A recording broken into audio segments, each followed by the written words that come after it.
Mm. All right. Welcome, everybody. Good to see you today.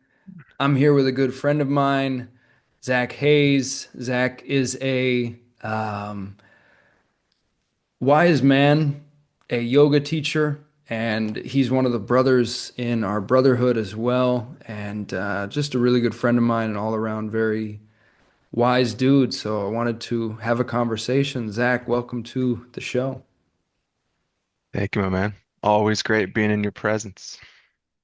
Yours as well, brother. Yours as well. So diving straight off the deep end here, I would love to just ask, what is your current view of what is this? What is reality? What is God? Mm. Yeah, some nice light conversation. Well, um, man, I mean, it's obviously unpin downable, right? There's a million different ways to look at reality, to interpret it, and um, I think I'm someone who ultimately is striving just to kind of resonate with the truth, with love, wherever that kind of takes me, follow the energy, if you will. Um, and kind of see what that uncorks in life. And it's kind of just see life as the playground and also the classroom. And there's fun to be had at every corner. There's lessons to be learned at every corner. And yeah, lately just kind of been lost and blown away just by the glamour and just the fact that infinity, literally infinity, is available in every single second, every single moment. That kind of hit me the other day. Like, I think a lot of times as humans, we reduce our experience to our thoughts, our emotions, our pains, our pleasures, and that's the human experience. But I think if you could like just kind of sit back and really like, well, first tap into what is infinity, and what is this formless, all of it, like what is it? God, if you will. What is it, right? And I think one of the joys and pleasures of life is as an individual figuring out what that means to you, how to interpret it, if it's not interpretable, but how are you going to connect with whatever that is, right? Um, and then once you kind of have a feel for it a little bit, just tapping into that at any given moment, at any given time, and just realizing how much life will just open up and expand um, and anything's possible. Like truly anything's possible. Like we put so many limitations on ourselves, but yeah, it's just a fun little game to play to tap into that and see what we can create, see what we can become here, and um, that's yeah, kind of just the journey so far for me. Beautiful, brother. Thanks for sharing that. So I love that you mentioned tapping into infinity in any given moment. So I'm wondering if you could kind of break that down for us a little more, like give us an example. What does that look like? You're going about your day and you suddenly kind of remember to tap into infinity. What do you do and how does that present itself? Yeah, I mean, it could be anything, but I think maybe yeah, you're at the DMV and the clerk is being a real not being so cool to you, but I think you could start judging her and wow, this lady, why is her work here? Why is she even in front of people? Like this is ridiculous, and why is she so miserable? And then that's just going to perpetuate more of her current state. And I think if you can sometimes just try tapping into like, okay, well, what is the infinity in this woman? Like, what is who really is she? And then I think you can kind of just sit back into that, and then more will be revealed about her. Oh, maybe she had a really tough morning. She She just lost her son 3 days ago. These other revealings will come up, and then you can kind of just uh, get beneath all the personhood stuff and kind of tap into the limitlessness of who this individual is, right? And all of a sudden, when you tap into that, she starts smiling. She perks up. She she gives a pencil to her partner that is looking for one, and she becomes your view on her. And like stuff like that will happen, you know, daily. Um, and I think, yeah, the biggest thing is just kind of this non-discriminatory judgment that non-judgment, I should say, that I try to hold and just let people be as they are and expand into themselves, and like the infinity of that person will reveal themselves. And that's just one example, but um, everything is limitless, like if you really think about it. Yeah, beautiful. Kind of reminds me of a quote from Peter Brown that I was reflecting on today. Just kind of popped in my mind. It's in one of his books. He says, "A bum pissing is a holy man," and and Straight I up. find that yeah, I find that to be a great pointer because it's. I mean, how often do people pass a homeless person on the street in a city and like it just immediately gets categorized in the mind as like, oh, that's just another bum, another homeless person. I'm just going to look away. I'm not going to make eye contact.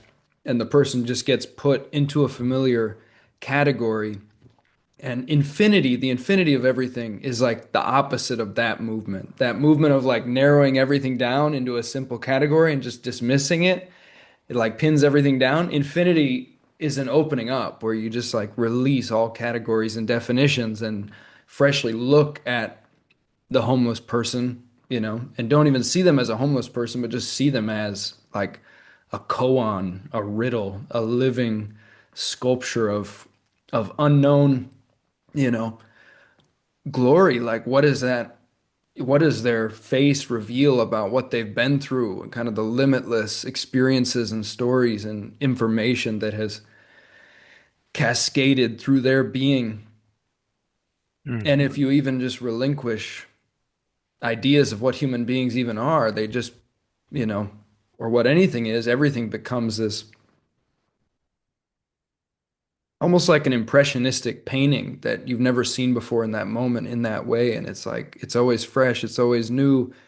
This moment has never been seen before, and it's always revealing new aspects of itself. So that's kind of what comes up for me when I consider like seeing the infinity in every moment. Is like infinity is the unpinned down ability in a way, the ungrasp ability, the that nothing is actually categorizable in the way that the mind usually thinks that it is. So It's impossible. And I think with the homeless example, like the predominant emotion that prevents people from seeing clearly is fear. Generally, oh, this person could hurt me. They're unstable.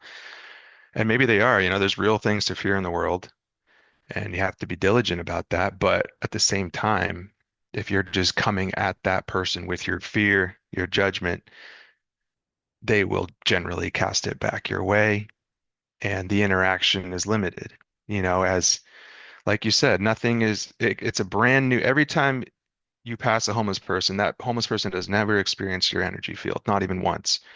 And maybe that interaction between you and them could change their entire world, right? And maybe just a moment of bravery and courage and not holding that fear will release some of that fear in them. Maybe they're crazy and they won't, but maybe it will, And I think just staying open to the possibilities of life, um, it's a magical thing. Why wouldn't you do it? yeah, beautifully said. And maybe their energy will shift something for you too. Maybe the homeless guy Exactly. turns out to Exactly. be an enlightened Buddha, and one look in the eye is just like, Yeah. I had an experience the other day. I was, out with some friends just dancing at night, and a very unsuspecting guy just comes up and just could tell right away his presence was different.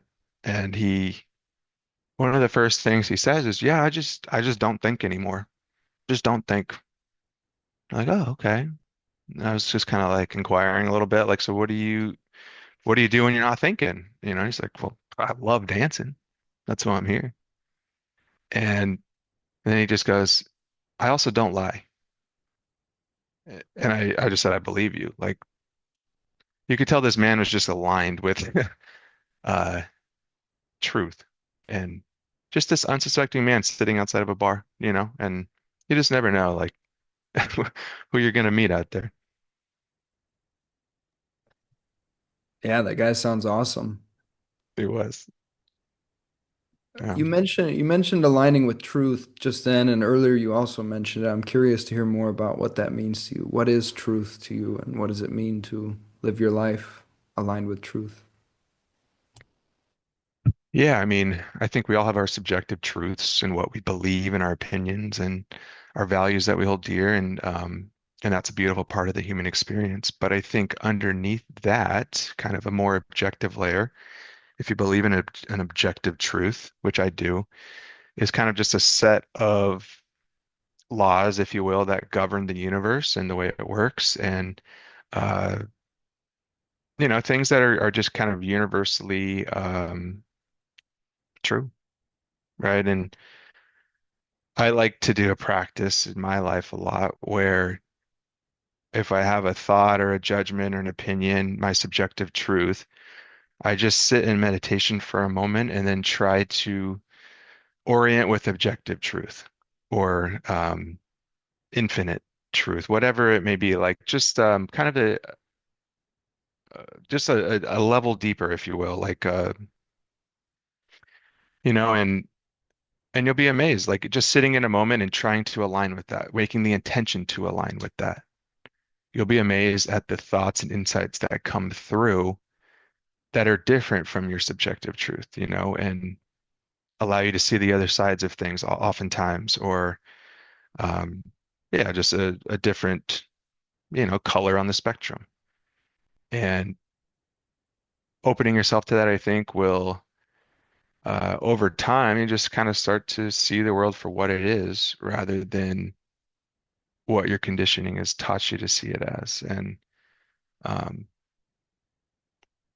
I think, you're always going to be there's always going to be that you flavor of seeing the truth. Like we all see it a little differently, but I think there is kind of this field of just universality, that applies to everybody ultimately. Can you give any examples of any of those laws that you take to be objectively or universally true? Yeah, I mean, one of the things, I don't know, I kind of just hold the mentality that you generally will always get what you deserve and what you need, right? So if something's happening to you, it was a result of maybe something you did in the past, right? The karma laws, the law, cause and effect. I think every action you put into the world is going to lead to a subsequent action, right? Something happening to you. And karma is unavoidable, in my opinion. So every little thing you do, like I try to live my life as if it's every single thing is being watched and known because it is. Like ultimately when you die, I think everything you've ever done is going to be revealed to you in a moment. And ultimately, there's nothing, even if you're alone and you're doing something, that's still going to be revealed and part of your life. So there's no hiding, right? Everything you do is in the light. Um, Sometimes if I'm doing or thinking anything uh, that my partner Nora might not like or approve of, or something that's not that she doesn't deserve, I'll feel the presence of her grandma who has passed, just kind of watching me, Zach. Is that something you should be doing? Is this really the best action? Like, and that's kind of just a representative of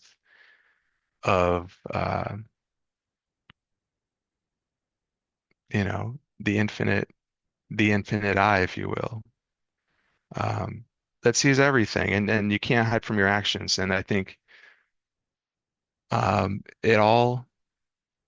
I use this example sometimes. Like every single moment you're planting a seed of your life. Every single second you're planting a seed, planting a seed, planting a seed, and you could break it into seconds, minutes, days, years, and those seeds are all going to grow. They're all going to grow, and um, through the course of your life, you're going to grow a jungle, a beautiful jungle, right? A lot of those seeds, though, are going to grow into really warped, kind of deadened trees and strange looking plants and shadow realms, and that's okay. Like that's part of your life. Everyone has those. That's all good and beautiful too.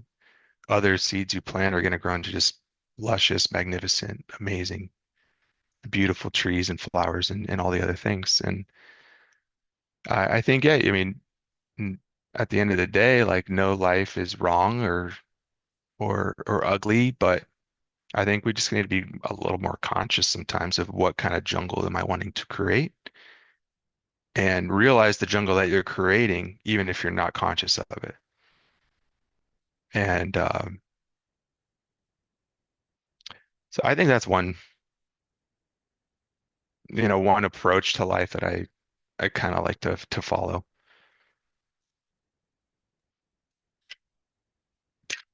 Yeah, beautifully said.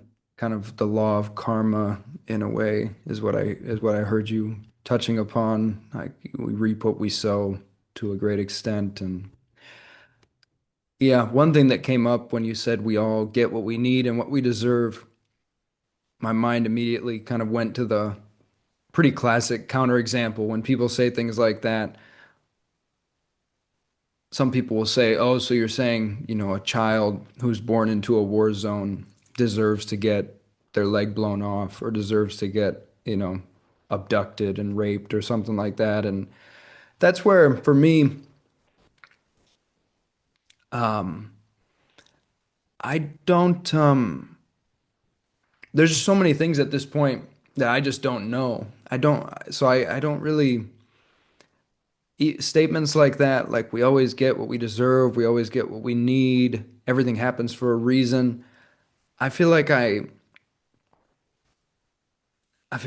don't see life as much in those terms anymore. Like it's almost like all opinions and beliefs just keep like burning away more and more and more, where I'm just like, I don't know. I'm not gonna say that that child deserved that because of something they did in a past life or something. Like I have no idea. And I'm not saying you're saying that either, but that's just kind of like something that popped to mind. And I just really like the burning down of all assumptions and all belief systems that just leaves this naked presence. It almost feels like naked presence is just like this gravity well that everything just like you can try to make definitive statements and analogies and describe what all this is, but it just like keeps collapsing back down into this gravity well of like no thingness or pure simplicity that is just beyond what any of these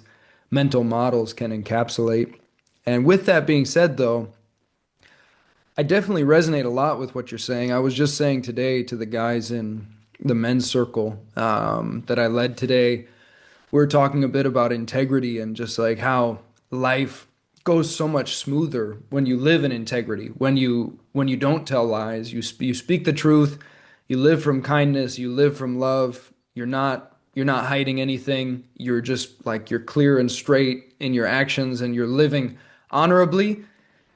Everything just like smooths out for you. It's not to say there won't be challenges or there won't be pain, but so many types of pain and coagulation and stickiness and like I would see this in terms of karma to an extent too. It's like anytime you're living out of integrity, it's like you're creating new karma that you're going to have to resolve later. That is going to ripple forth in some way, and life and relationships just don't respond well to a person who's living outside of love and who's like living in a vicious or a wicked manner, like life is going to come back around and roundhouse kick you in the face one way or another, even if it's just in the form of your own inner corruption, your own inner corrosiveness. Like there's a saying that we're not punished for our sins, but we're punished by them. It's like there's not a sky daddy who's going to give you a spanking, but the sin itself, the deviation from love itself is the punishment because it's inherently corrosive. It inherently disconnects you from wholeness, Hmm. from, just this Exactly. all-embracing bear hug of oneness that we can just melt into in any given moment. But it's a lot harder to do that when you know that you just screwed over, five people yesterday and like they're looking for you right now, like it's Yeah. it's just like so that's why I think a lot of the ancient traditions preliminarily before you would even start to investigate infinity here now, they would tell you to get your shit together, get your life in order. They would instruct you in foundational moral and ethical training, which is kind of a way to take, ungraspable love and translate it into something that, can be understood as kind of foundational principles. I think at a certain point, you you don't need definable principle. You need definable principles become less and less relevant as you're able to directly connect to love. You can source skillfulness in the moment from the heart and from love. But I think ethics can be very important. Yeah, foundational training before that, and it does just smooth your life out massively. It just makes things a lot easier to live in integrity. So yeah, so I definitely resonate with what you're saying, and that's what came up for me there. And I guess one last piece of that too, I've kind of recently been touching on in some videos the karmic meta structure of reality and which is what you're speaking about too. And it's not something like when I speak about something like this, I try not to put it in absolute terms like this is definitely universally true for everyone all the time. But it does feel that way to me. Like I don't need to turn it into an absolutist belief system or, you know, to for it to be a deeply impactful experience for me, which is just that experientially it just feels like the more we deviate from our deeper nature of wholeness, love, non-separation, the more that it hurts, it burns. We find ourselves in a lonely desert of despair. We find ourselves cut off and unable to like respect ourselves and unable to truly connect to people. The more that we deviate from love and wholeness and essentially from the golden rule, like do unto others as you'd have them do unto you, in a deep sense, it seems like life is trying to show us we are all one self, and what you do to another, you're doing to yourself, and when you don't live that way, it's just going to hurt, and that's kind of seems like life's inbuilt mechanism of showing you like you've deviated, and Yep. you're on the wrong path in a sense. And in another sense, there is no wrong path, and all rivers lead to the ocean. And that's how life redirects the deviating streams back to the oceans by making it hurt and burn. And then you start to gradually rediscover, oh yeah, I was doing all that to myself. I was doing all that to God, to my own brothers and sisters, to my own children. Like, and that hurts because we're inescapably one body. We're inescapably connected. So, and then conversely, coming back to wholeness, simplicity, nowness, artistry, Thanksgiving, melting into infinity, like all that just feels like home and feels great and feels like, yeah, this is it. This is simple, simple joy and simple freedom and simple love and grace. And it does really seem like that's how life shows us, yep, this is the deeper nature of what you are. Congrats, you're finding it, you're coming home. Keep going in that direction. So, yeah. Yeah. It Mhm. it's a crazy little mechanism, and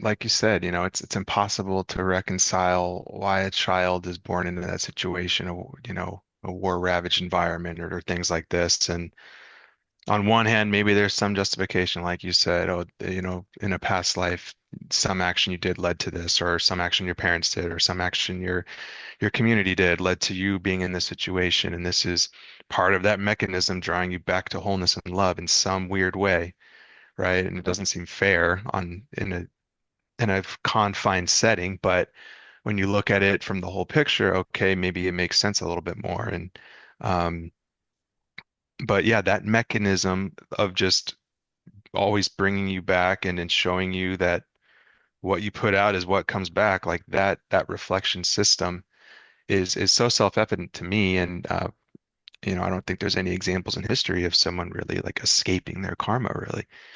Um, but I think ultimately, yeah, the biggest thing is just, when we try to change what is, and when we don't accept what is, that is largely the root of suffering, and um, being in that wholeness and that acceptance, you know, um, because ultimately it's possible, even in the very, very most dire, worst, most horrific situations, to not suffer if you're fully acceptant of the situation. Look at Jesus on the cross.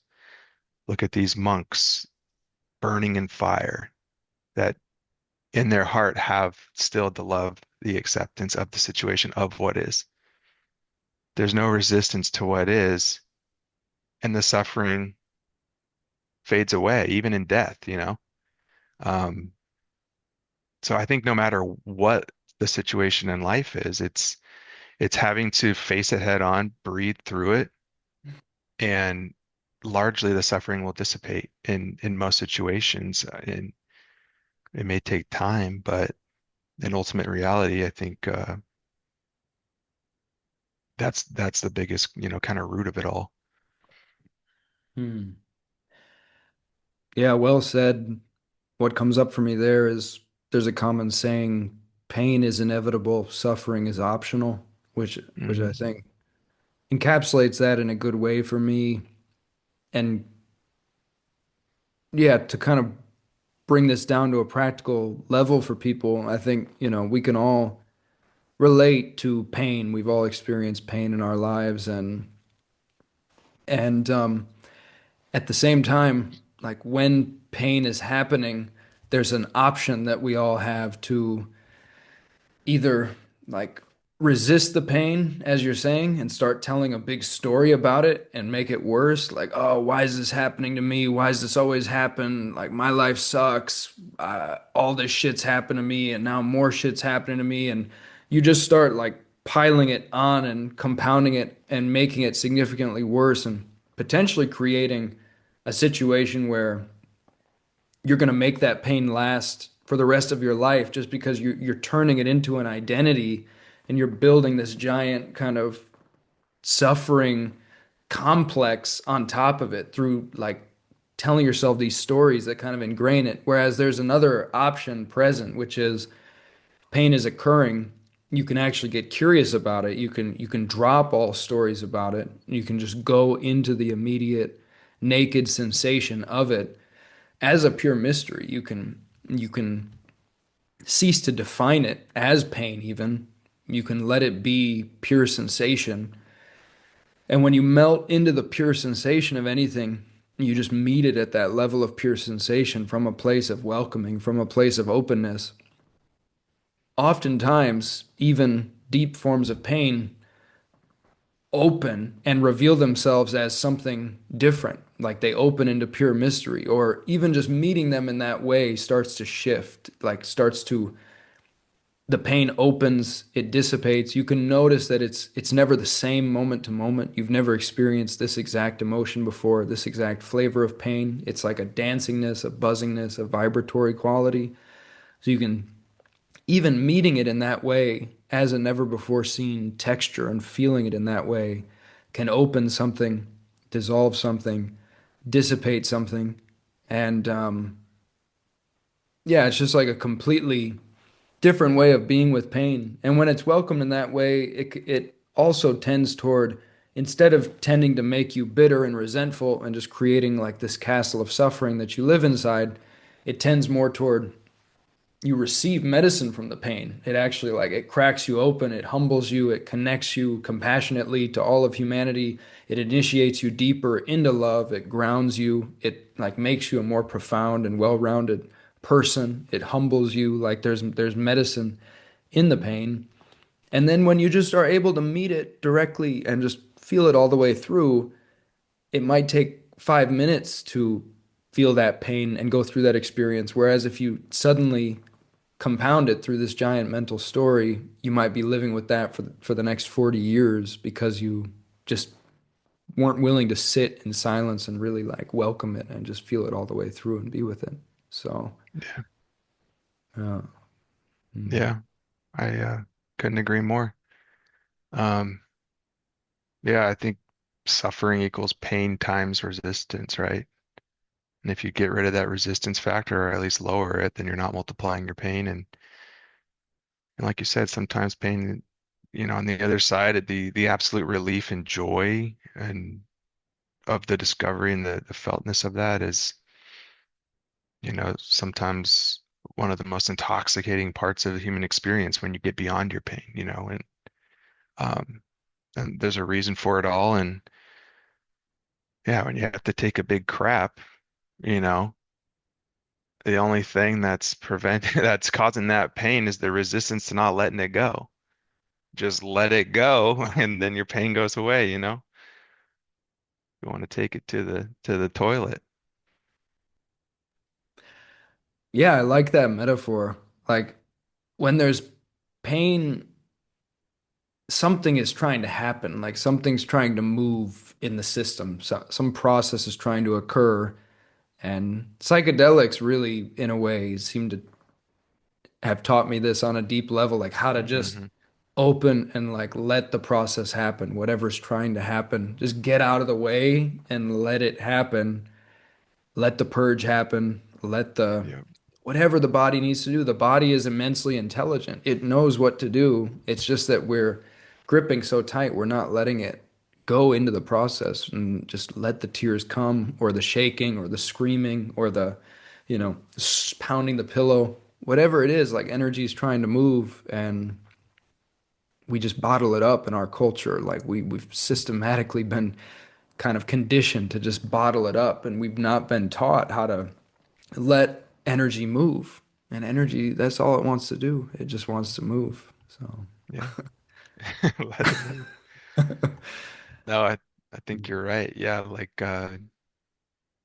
we had an experience together a few times in Mexico, Cumancaya with our friend Remy Delane, uh, sharing an ayahuasca experience. And I remember one of the times Remy was singing this Icaros, just very anxiety inducing for me, and just really going through it, really going through the ringer, just kind of this dun, dun, dun, dun, dun, dun, dun, like, okay. And it felt like I got the sensation in that moment that everyone was just staring at me and waiting for me to pass through this pain, or no one else could go on with their day.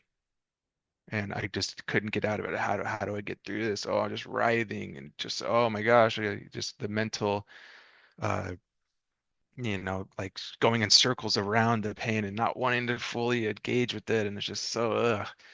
And and then finally, yeah, the insight just came like, no, you have to really just go into this and feel it. And I just, in an absolute moment of stillness, just totally zoned in, felt it fully, deeply. And then all of a sudden, just a massive purge came out. And then on the other side of that, there was just this joy and this relief. Um, and that, like you said, psychedelics are an amazing teacher of that lesson, I think. Uh, Definitely have been for me. yeah, beautifully said. Beautifully said. Um, what what have your psychedelic journeys shown you about the deepest heart of reality, let's say? Like what would you say is at the heart of reality? Mm, yeah, I think ultimately, yeah, it's just peace and love, call it cliche if you want. But some of my deepest psychedelic experiences, yeah, largely have just built. that faith in me and that knowing that like there is just this underlying okayness and peace and this pervading love like at every given moment, and it's always there. And that's so clear in these experiences. It's just it's a known thing, and those experiences have built faith in me. And there's other ways to do that too. You know, psychedelics aren't the only way to find that by any means, but for my life, it's kind of just been a clear-cut way to see and feel that realm, and that it's always there, and it's always there with me now. Every single moment of every day, I know that realm is there and it can be accessed. Um, and it doesn't go away even in the worst pain. It's always there, and that's just known uh, because of these experiences, you know. And man, that's what a I mean, I can't even put into words how grateful I am to have that feeling, that knowing. Um, God, that's priceless, you know. That's truly priceless. And I think some people's lives have, you know, not everyone gets the chance to have a psychedelic experience or go on meditation retreats and really look inward and find these things. You know, some this can be found with your baby, looking into their eyes, or you know, just being with your family or friends in a beautiful place in nature. I mean, it can be anywhere. But yeah, that's always there. It's always there, and we can always access it, and uh, just an ever-pervading, loving, peaceful energy.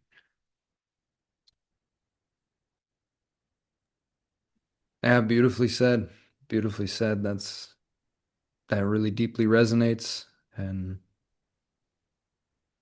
yeah, and it's nice too, just like to not have to turn that into a belief system or a dogma, but to just know it in your heart. I mean, it just makes all the difference. Like I don't need to convince anybody of that. I don't need to, you know, turn that into a new dogma or something, but it's just when you've had that experience and you can feel that pulsing in your heart of hearts, it does just feel like the deepest truth. Experientially, it feels like the deepest truth. It feels like there is unconditional love, unconditional grace, unconditional peace, burning like the center of the sun at the heart of whatever this is. And you can come into direct contact with that. That can literally start to suffuse your being and melt away everything that is kind of all grasping and all resistance and all density that you're kind of holding can just start to melt out of your body, and you can become more and more transparent to that center of the sun, and it becomes a palpable living presence with you. And it's, yeah, there's no greater gift in life, I would say. I mean, because it just, yeah, everything is then seen in its true light. Like all of your most precious relationships, you cherish them even more, and you love Yeah, them even more, and you grasp them less. Like you don't own them. You just like let them be, and you love them. Uh, yeah. And when you're in those states, that all-pervading, you know, love, everything else just kind of melts away, right? And there's a knowing that this is it. Like there's just kind of an unsaid knowing, like this is it. All their perceived problems are just not there. They're gone in that moment. They're not there, you know?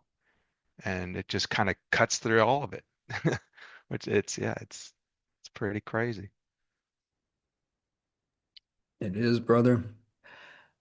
I remember reflecting to you one time on retreat, and maybe at other times too, just like letting you know that you're one of the best men I know. Just I see you as a truly good man, and I've told you that you're the type of man that I would be happy for my daughter to marry, which I say is about the highest praise that a father could give to somebody. Because when you have a daughter, it's just you realize on a whole new level that all of our sisters in the world, all the women in the world, there's somebody's daughter, and you know you just see on a new level like you respect everyone on a new level when you have that experience. And so just wanted to reflect that to you again and to ask, what is the what is the secret of being a good man, of being a truly good man?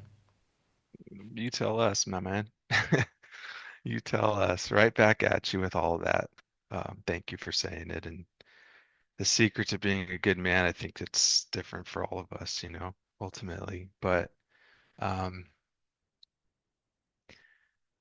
like you said, if I think if as a man, if we can just be that loving presence, that peaceful presence that others can confide in and be with and feel at ease with, feel confident with, um, feel comfortable with, not judged, right? Not confined, not minimized. Um,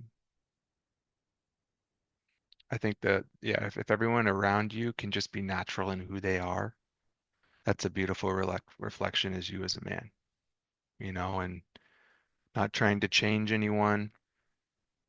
Um, and sometimes that's a tough thing is,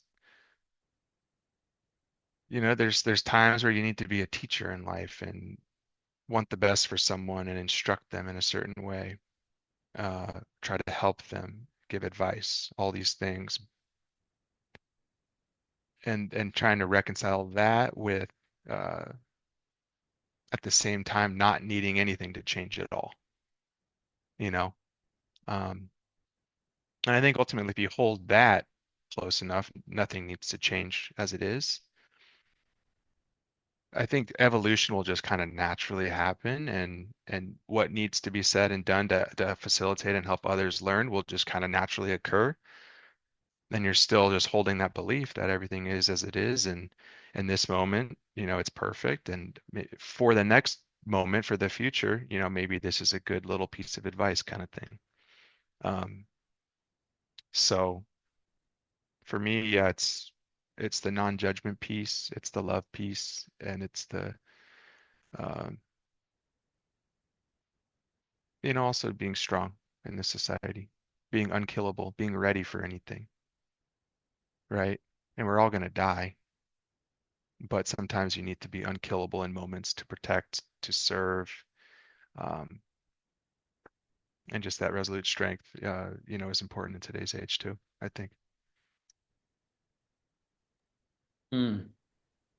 Yeah, beautifully said, brother. Thanks for sharing that. And man, you saying that just reminded me of that one story you told that one time on retreat about a moment where you were unkillable. And yeah, not asking you to recount that here. But yeah, just to say that story, yeah, just still gives me chills. It's probably like one of the craziest stories I ever heard of somebody like summoning something from beyond us in a moment of great need and just yeah, getting it I done. think, yeah, it goes back to the infinity being available in every moment, kind of what we started with. And that was a moment where I was in a really bad situation, injured, someone trying to cause harm to me. And by the grace of God, some really powerful energy came over me and I was able to get out of the situation, and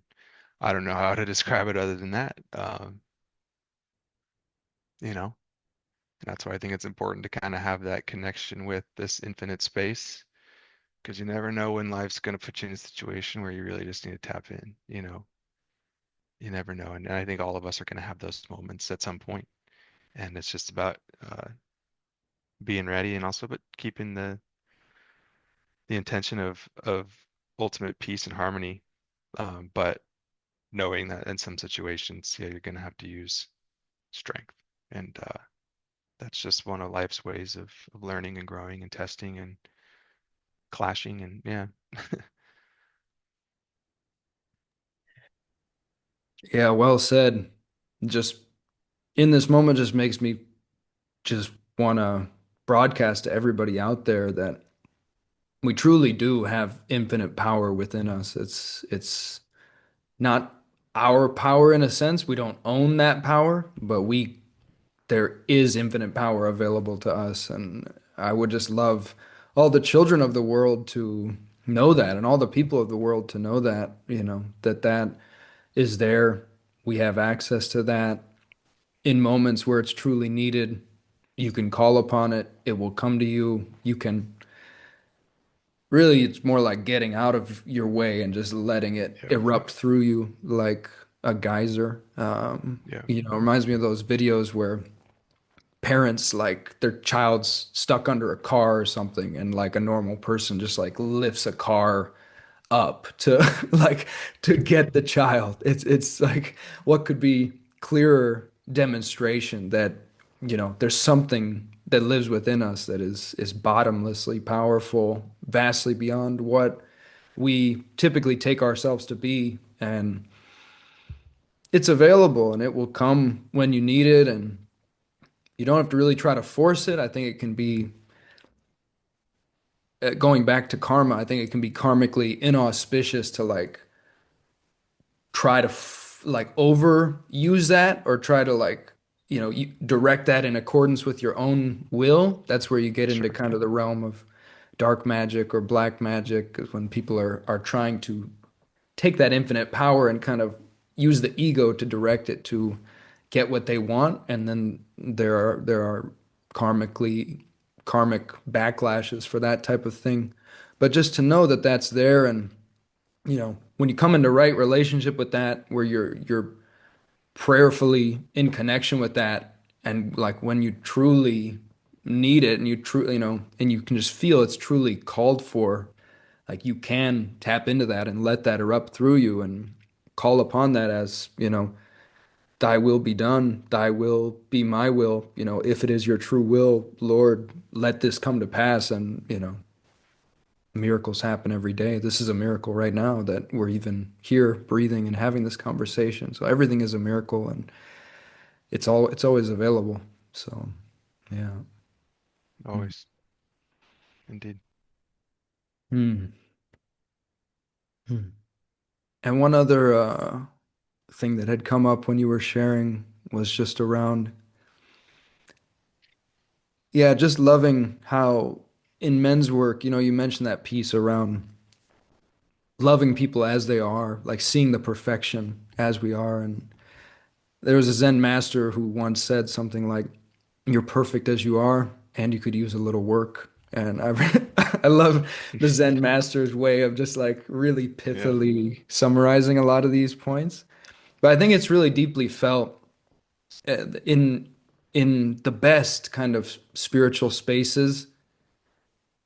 And I feel like our circles, the circle we're in and the other circles that I lead, I feel like we embody this at a high level of all of us seeing each other's perfection and really holding that, like you are perfect as you are, like you're fully welcomed as you are, and in this space, like you're invited to blossom. Like there we see also that there are ways of further blossoming and further polishing the mirror. And I think it's just deeply felt when an individual can really feel that unconditional love, that you see them in their perfection, then they can open up to also receive the reflections of like, you know, these are these are the next steps that I see for you, and like take what resonates from this, let go of what doesn't, add what's uniquely your own.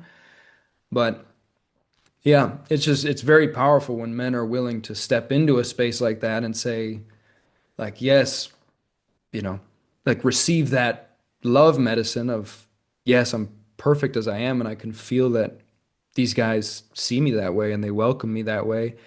And I'm also open to, you know, developing and evolving and being on a path of growth and blossoming in this lifetime, and having people who are willing to reflect with a level of subtlety that I might not find anywhere else. Like these are subtle things that could continue to dissolve if you feel like becoming even more transparent to this infinite light, and essentially like letting it shine through you in an even more natural and full and kind of purified way. So yeah, just really honoring the gift of the circle and the gift of men's work in that respect. Yeah. Yeah, man. I mean, the just the foundation that you and the circles have created of yeah, ultimately yeah, yeah, there's trust and there's a deep love there between the guys and yeah, that allows the space to open into, criticisms and growth opportunities and knowing that there's that, that pillar of trust there. And man, I mean, I think it's just really helped me come into my own in a lot of ways, having those other men to reflect things and a lot of the conversations that we have in there just wouldn't have ever had, in normal society. And I think it's really accelerated just my growth for sure, and altered my path in a just such an amazing way. And um, yeah, it's just you just know that there's really really good people out there, and this circle is just an example of that can be relied upon. And then our gift is, having others rely on us one day and just spreading the goodness and continually, yeah, evolving it into ever greater goodness and just keep running with that, because I think, yeah, ultimately, right, we continue evolving into ever expanding goodness and glory, or we end up in dust, at the end of it all. So I like the first option a little more, and I think, yeah, just circles like this and opportunities to reflect and grow and love each other is a beautiful thing for current day society. It's important. And thank you for leading it all these years. We owe Hmm. you, man. Yeah, you're very welcome, brother. It's an honor to do so and very grateful.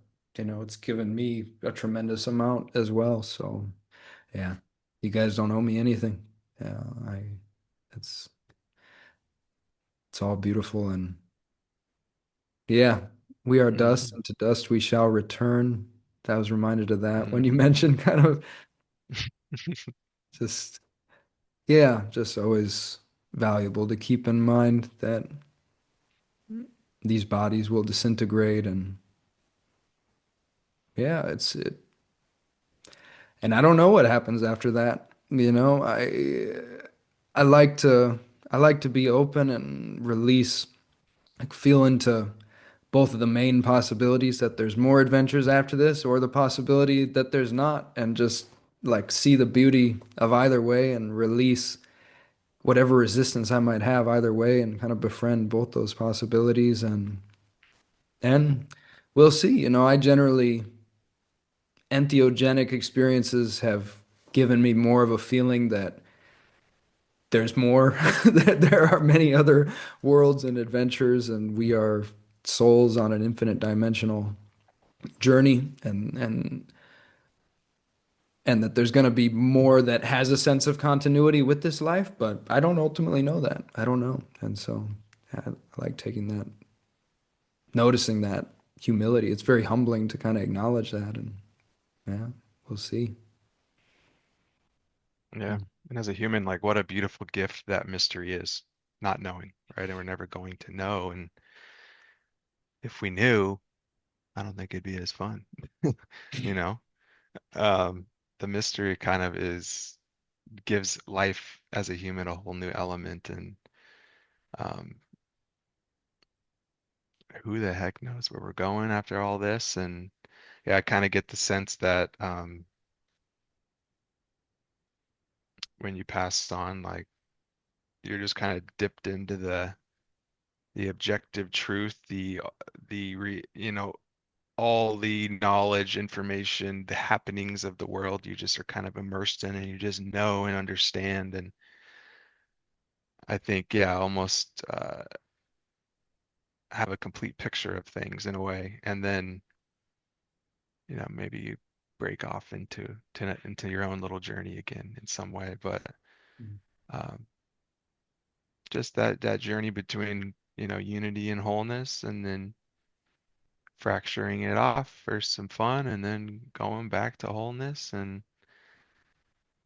yeah, it just feels like a cosmic dance that we all get to be a part of. And what a crazy, magnificent creation this all is. And whoever's pulling the strings, whatever, I mean, bravo, bravo. That's all I can say. Yeah, cheers to that, to the Mm, the grand orchestrator, the subtle arbiter of destiny. All glory mm. due. And is there any final wisdom if you were going to share with the listeners, let's say wisdom for living a good life or any wisdom that comes through as a final statement here? What would you say to people? Oh man, I think in these times, just be careful how polarized your thinking and your beliefs get. I think we're in an extremely polarized climate in a lot of different ways. It's very black and white, many people's belief systems. And my desire would just be for more nuance in the collective human belief system, seeing the nuance, seeing the full picture, if you will, trying to at least, trying to see why someone else may believe or see the world the way they do. Really allowing yourself to go into their world a little bit, to allow another viewpoint to come in, right? Um, it's just, yeah, it's painful to let the polarization, tear people apart, I think, and I've witnessed that a little bit in my life. Um, yeah, so I'll leave you all with that. Mm. Yeah, feels very relevant, very poignant. Thank you, brother. And yeah, thank you so much for being here today. And if Thank you for people, having me. yeah, you're welcome. If people wanted to get in touch with you or explore anything that you're up to, is there any place they find you on online? Probably the best place is just the gram, the IG. My user is Zach Hayes, ZachHayes. That's me. Nice, nice. Beautiful, brother. Well, thank you so much, and I love you, and God bless you always, and take good care. I love you too, brother. Thanks for doing this. Yeah, you're welcome.